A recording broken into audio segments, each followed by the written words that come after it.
বাংলাদেশের মেগাস্টার শাকিব খান, আবার অন্যদিকে বাংলাদেশের বহু জনপ্রিয় অভিনেতা চঞ্চল চৌধুরী।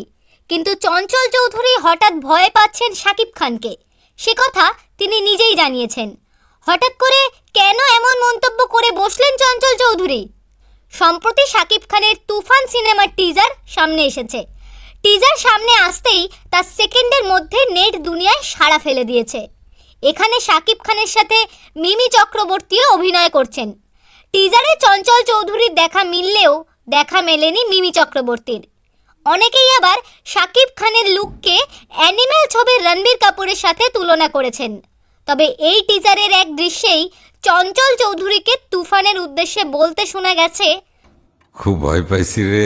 তবে টিজারে কোথাও মিমির দেখা পাওয়া যায়নি। তাই নিয়ে কিছুটা নিরাশ হয়েছেন মিমি ভক্তরা।